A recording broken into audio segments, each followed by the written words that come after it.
Cyberpunk. Co grało, a co ssało oraz co, mam nadzieję, CD zrobi lepiej w kolejnej części. Zacznijmy od jazdy mydłem, bo samochodem tego nie nazwę. Powiem krótko. Nie wiem, czy kiedykolwiek widziałem tak tragicznie zrobioną jazdę. W tej grze samochody ślizgają się, jakby były na lodzie. Skręcanie lub wykonanie innej czynności niż jazda prosto zamienia się w gimnastykę. Grałem po wersji 2.0, więc chyba nie chcę wiedzieć, jak to wyglądało na premierę. I nie chodzi mi o to, żeby porównywać jazdę w Cyberpunku do typowych gier wyścigowych jak Forza Horizon albo Need for Speed. Weźmy na przykład takie GTA albo Far Cry'a 5, którego ostatnio przechodzę. Tam jazda samochodem jest płynna. Czuć kontrolę nad tym pojazdem. A w Cyberpunku ledwo przychylisz się w jedną bądź w drugą stronę i już zaczyna się gimnastyka, a samochód kręci się jak jakaś mydelniczka. To, co natomiast bardzo mi się podobało, to te wszystkie sekwencje, gdzie jako pasażer musimy bronić jadący samochód. No i strzelamy do ścigających nas wrogów. Te sekwencje pościgowe są tak świetnie zaprojektowane, że czuć, jakby to był jakiś film akcji, w którym bezpośrednio bierzemy udział. Jest to na pewno jeden z ogromnych zalet Cyberpunku. Mapa gry, czyli Night City, jest podzielona na kilka dzielnic. Haywood to ogromne osiedle, Santo Domingo to slumsy, Pacyfika...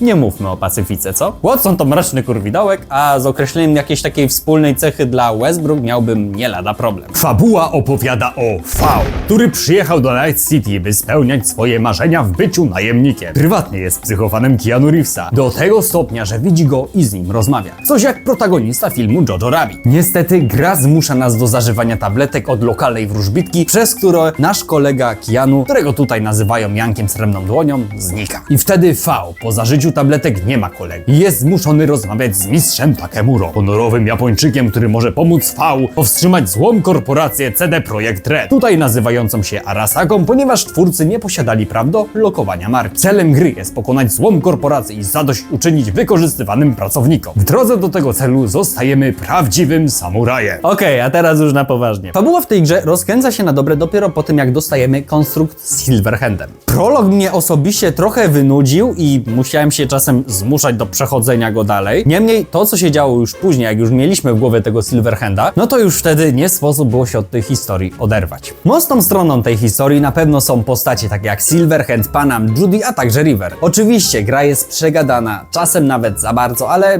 czy ktoś chciał czegoś innego w grze Redów? W grach nastawionych na typowo fabułę oraz narrację? Ja przy swoim pierwszym podejściu do tej gry stworzyłem postać nomady i wybrałem zakończenie z Aldecaldos. W niektórych misjach, jak właśnie na przykład tą z Aldecaldos, kiedy szturmujemy placówkę Militechu, tam tyle się dzieje, że nie w sposób się od tej gry oderwać. Filmowości i dynamiki tej grze na pewno nie brakuje. No, problemy zaczynają się dla mnie przy drugim podejściu, bo sam nie jestem graczem, który umie kolejny raz przechodzić gry Redów. Niemniej, jako jednorazowa przygoda, była to dla mnie niezwykle satysfakcjonująca historia.